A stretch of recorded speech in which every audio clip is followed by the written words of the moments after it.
Today, let's talk about The Shining and why Wendy Torrance is such a mess of a human being.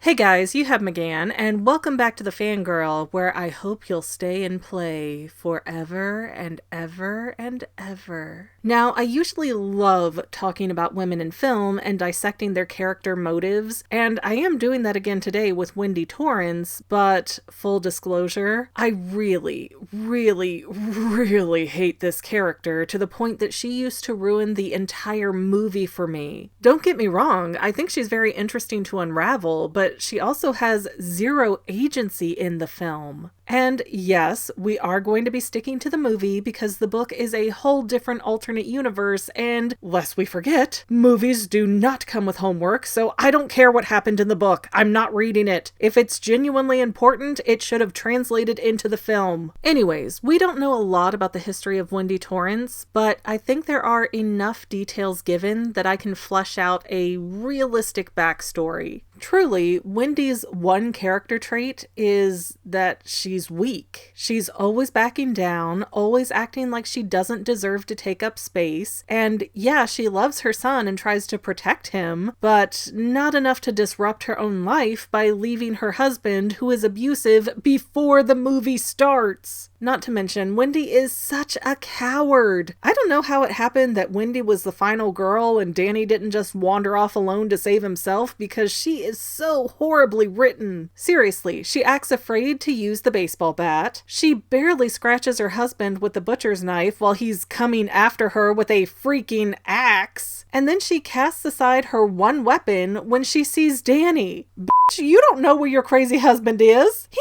might jump out at you before you can get away. At least pretend to want to survive. And before you all jump to Wendy's defense saying it was a realistic performance because people in that situation might really react in a panicked way. I know. I'm not arguing that. But this is literally a movie about like ghosts and possession and things of that nature. So I think writing a woman in a way that is not so tacky should not be out of the question. In a fight or flight situation, there comes a point where you have to decide whether or not you want to survive or be a casualty. Plus, this is a movie, and I mean, for fuck's sake, her own son writes murder on a door, and that freaks Wendy out so badly that she takes the first opportunity she has to lock herself in the murder room that only has a tiny window. What? Red rum is a warning. How does she not get that? Then we see Wendy just standing there and shrieking instead of, oh, I don't know, breaking out the window? Trying to use some bathroom product to loosen the window, or actually getting ready to attack her nutso husband Jack? Just some kind of action that would say, I would like to live to see the morrow, please. However, when I pull apart the details I can gather about Wendy Torrance, I think I can help soothe some of my hatred of her character with a fitting backstory. Something I noticed is that Wendy says her family moved to Colorado from Vermont. Have you been in Boulder long, Mrs. Torrance? Only about 3 months. We're from Vermont. My husband was teaching school there. Yet, Wendy has a little bit of a twang in her voice, which is most notable when she's speaking to the psychologist. I can't really pinpoint the accent, but it strikes me as someone from Southern Virginia or North Carolina. So that tells me that Wendy, at least in my opinion, is Southern. I think she met Jack while in high school, and by that I mean Wendy was in high school and Jack was a grown man preying on children. I really don't care for that kind of relationship dynamic if you can't tell. Initially, I thought that the couple married as teenagers because Jack accidentally knocked Wendy up, but I don't think that's right if we factor in the actual actors. The actors are 12 years apart in age, so it would be a better fit to say that a 16-year-old Wendy became very taken with a 28-year-old Jack Torrance. Now, when men go after teenagers as a mate, they'll say things like, oh, they're so mature, but that's not really the truth. Wendy tries her best to be a good mom and wife, but her demeanor is so simplistic that I really think she could be mentally impaired or delayed. And an adult dating a teenager is already an imbalance of power, so in those situations, the younger one, usually the female, tends to be more submissive and easy to be coerced into the male's opinions. Your brain doesn't fully develop until you're about 25 years old. So dating a child means that the guy really likes control over a woman, and the girl's prior lack of relationship experience means that she cannot know good treatment from bad treatment because she has nothing to compare it to. If she has no experience, she has no idea that she's being treated like garbage. And finding a little girl to date and marry is seriously a great way to raise the perfect wife and make yourself a slave. That's why grown men do it. And it's disgusting. And Wendy seems to fit the bill of a teen bride very well. I think Jack set his sights on her because she was a little bit simple and trusting, and he exploited that to gain a relationship that required very little effort on his part. Then Jack got a teaching job in Vermont, they had Danny, and when the commitment levels got too demanding, Jack decided to handle that by becoming an alcoholic. How dare this low-maintenance girl trap me by having my child kind of a mentality. You know, never accepting accountability that he probably wasn't using protection. And that alcoholism grew until Jack dislocated Danny's shoulder. Now here's where the movie starts telling a much larger story. When Wendy speaks to the psychiatrist or psychologist or whoever exactly that was that she got to do a home visit, Wendy says that Danny's shoulder got dislocated because Jack accidentally used too much force to move Danny after seeing that Danny had thrown his school papers all over the house. My husband had been drinking, and, well, Danny had scattered some of his school papers all over the room, and my husband grabbed his arm, to pull him away from him. On this particular occasion, my husband just used too much strength, and he injured Danny's arm. So Wendy is making excuses to make Jack seem not as bad as he is. And that's actually very common for abused women to do. It's not until they get out of the situation that they even realize a lot of the abuse was abuse. Hands down can write a whole testimonial on that one. And Wendy even tells the psychologist that it's actually a good thing that that all happened because Jack's been sober for 5 months. And he hasn't had any alcohol in 5 months. Wow. Just, wow. Way to make a silver lining out of anything. Again, been there, done that, bought the t-shirt, but ouch, it really hurts to see other women doing it. We gotta break those cycles, ladies. Jack also confirms that he's had 5 miserable months on the wagon right before he gulps down the booze that Lloyd serves him at the Overlook. Here's to 5 miserable months on the wagon. Although that also leaves a strange issue because at the time of Jack's drink, he would have been at the Overlook for roughly 5 weeks, so he should have been headed towards his 7-ish month of sobriety at that point, meaning Jack had snuck some hooch that Wendy did not know about during that time. Throwing that potential writing error aside though, after Jack throws back some whiskey, he starts ranting to Lloyd that he hurt Danny's arm 3 years ago and Wendy is never going to let him forget it. As long as I live, she'll never let me forget what happened. I did hurt him once, okay? And it was 3 goddamn years ago. If you didn't catch that, Jack hurt his son 3 years ago, and because of that event, he's been sober for 5 months. One of us can't do math.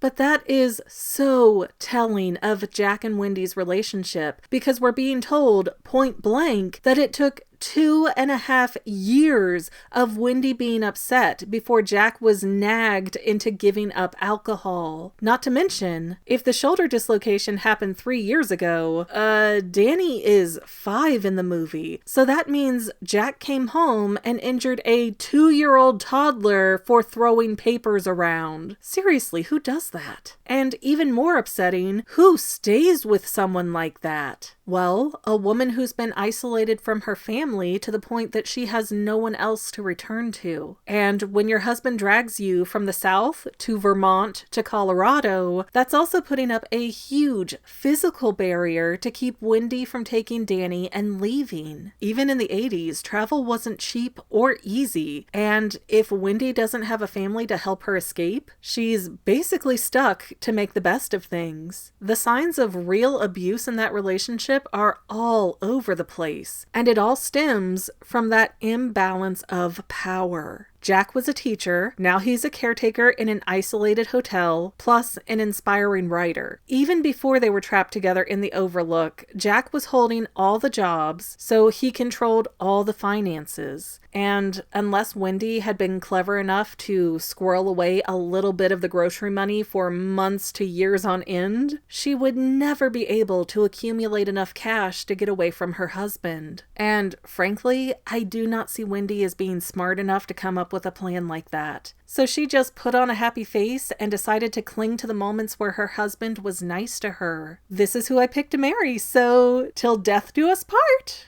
And sadly, even after Wendy tries to stand up to Jack and accuses him of hurting Danny's neck, which, she had every right to do. I mean, Wendy knew she didn't hurt her son, and that only left Jack as the other attacker, who just sits there looking dazed and doesn't even protest the abuse allegations. He acts guilty. But right after Wendy tries to get away from Jack because he hurt Danny, she has to come running back to him for help because Danny said there was someone in room 237. Wendy is afraid to handle an intruder on her own, so she has to go beg for help from someone who's abusive because she has no other options. And when Jack investigates and makes out with that weird naked witch lady, he goes back to his wife, lies, saying he saw nothing in that room, completely hiding his moment of infidelity. And then Jack proceeds to talk down to Wendy and convince her that Danny must have hurt himself. So even when Wendy does push back against Jack, he convinces her that she's wrong so much, he gaslights Wendy into not standing up for herself and not believing in herself. And I bet it's not the first time he's done that. And it's probably not the first time he's fooled around behind her back either. Then let's watch Wendy on the stairs with the bat. Jack says he's going to kill her, and she's doing all of these mousy little swings, just trying to get Jack to back off. This, to me, suggests that Wendy has had to point a weapon at her husband before, because Jack displays some real personality disorders no matter where they live. Like, the Overlook Hotel didn't help Jack's mental state, but we constantly see Jack running hot and cold on Wendy.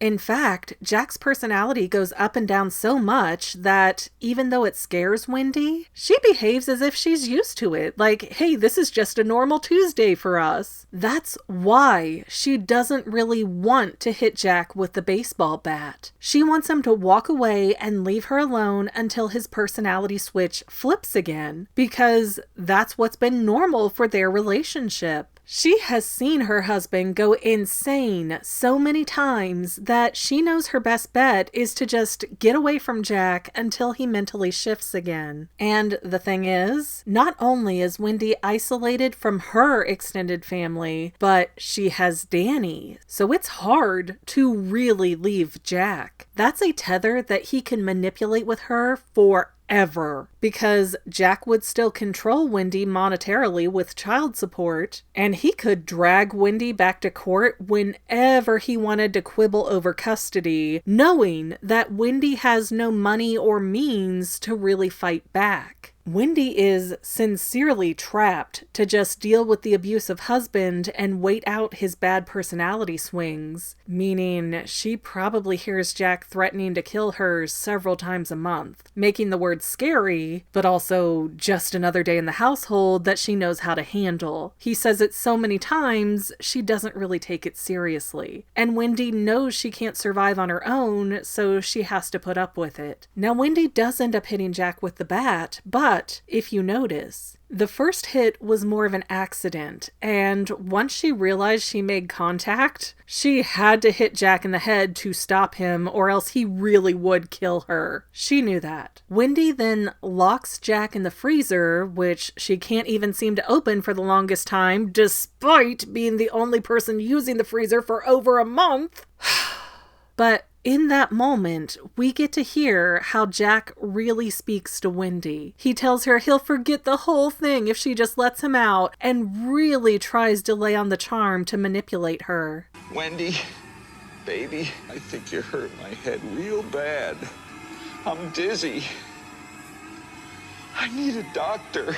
Again, that reinforces the idea that Wendy was his teen bride who lives in a constant state of abuse, because she is very quick to get emotionally torn up over his kind words. Wendy feels bad. She knows she can't let Jack out, but she promises to go get him a doctor, and lingers around in that conversation way too long, considering Jack almost killed her moments ago. Wendy is still waiting for Jack's flip to switch back to the nice guy. And even in the famous axe to the door scene, Wendy keeps acting like Jack is just gonna calm down and return to his nice personality. So instead of finding ways to weaponize, such as throwing shampoo, lotion, hairspray, or whatever else in Jack's eyes, Wendy just stands by the door screaming, waiting for Jack to burst in with an axe that she'll have no hope to defend against. Personally, I would have stabbed Jack's face when he tried the whole "here's Johnny" crap, but Wendy doesn't seem to accept that the danger is real until Jack reaches his hand into the bathroom to unlock the door. Let me repeat that. Even though she is terrified, Wendy seems resolved that Jack will back down and go back to his happier self